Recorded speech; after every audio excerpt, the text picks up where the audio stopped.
Cubaan ulang langkah Sheraton satu penderhakaan.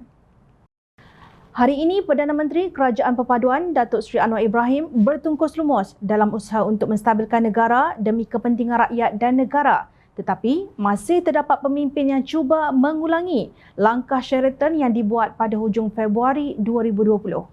Ketua Wanita Pakatan Harapan Aiman Atira Sabu melahirkan rasa terkejut terhadap ucapan Menteri Besar Kedah Datuk Seri Muhammad Sanusi Mat Noor yang disifatkannya tergamak menderhaka kepada titah nasihat yang di-Pertuan Agong Al-Sultan Abdullah Riayatuddin Al-Mustafa Billah Shah.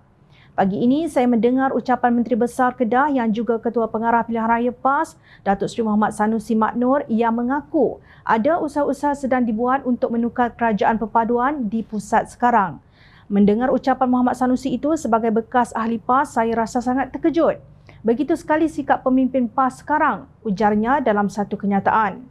Beliau mempersoalkan sikap Muhammad Sanusi yang dilihat tidak meletakkan kestabilan politik sebagai kepentingan negara hari ini.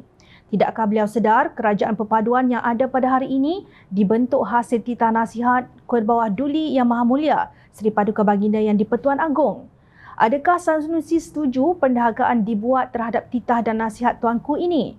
Tidak sedarkah beliau bahawa negara perlukan kestabilan politik untuk memulihkan ekonomi kita sekarang? Apatah lagi dunia dan juga Malaysia bakal berhadapan dengan tahun kemelesetan ekonomi yang dijangka oleh pakar-pakar ekonomi dunia. Tidak sedarkah beliau betapa rosaknya negara apabila kita berada dalam kerajaan yang tidak stabil sepanjang 2-3 tahun lepas ekoran langkah Sheraton sehingga kita ada 3 Perdana Menteri yang berbeza sepanjang tempoh berkenaan, bidasnya. Muhammad Sanusi dalam ucapannya berkata sambil ketawa, kemungkinan perkara ini akan berulang lagi pada penggal ini tidak mustahil. Ada usaha-usaha untuk membawa perubahan secara demokrasi. Demokrasi bukan bermakna mengundi. Muhammad Sanusi secara tersirat menganggap pembentukan kerajaan secara tebuk atap seperti langkah Sheraton 2020 dengan mengenepikan keputusan pilihan raya serta mandat rakyat itu demokrasi.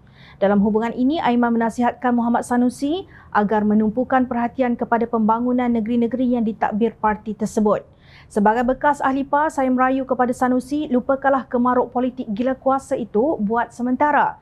Berilah tumpuan untuk membangunkan negeri Kedah, Kelantan dan Terengganu yang ditadbir oleh PAS itu. Bantulah orang-orang Melayu dan beragam Islam yang sememangnya majoriti dan ramai di ketiga-tiga negeri itu agar benar-benar dapat keluar daripada belenggu kemiskinan, katanya. Menurut Aiman, kerajaan pusat akan memberikan sokongan sepenuhnya sebagaimana diberikan oleh Perdana Menteri Datuk Seri Anwar Ibrahim dan Timbalan Perdana Menteri Datuk Seri Ahmad Zahid Hamidi di Kelantan ketika berhadapan dengan banjir baru-baru ini. Tunggulah 5 tahun lagi, kita berlawanlah semula secara adil dan bukan dengan cara tebuk atap, tegas Aiman. Memang amat memualkan apabila ada pemimpin parti lebih-lebih lagi menjawab amanah sebagai Menteri Besar dalam kepala otaknya hanya memikirkan bagaimana hendak menjatuhkan kerajaan persekutuan yang telah diiktiraf oleh Yang di-Pertuan Agong dan Majlis Raja-Raja Melayu. Dunia mentertawakan kita kerana sikap pemimpin kita yang tidak mahu akur kepada pilihan rakyat. Perikatan Nasional hanya mendapat 74 kerusi parlimen berbanding Pakatan Harapan yang memiliki 82 kerusi parlimen. Jika sekiranya Yang di-Pertuan Agong berhasrat mewujudkan kerajaan minoriti pun, Pakatan Harapan adalah pilihan pertama kerana memiliki kelebihan kerusi. Justru pembentukan kerajaan perpaduan yang diterajui pemenang terbanyak iaitu Pakatan Harapan dan dianggotai pelbagai parti adalah alternatif terbaik demi kelangsungan politik demokrasi dan kestabilan politik di negara ini.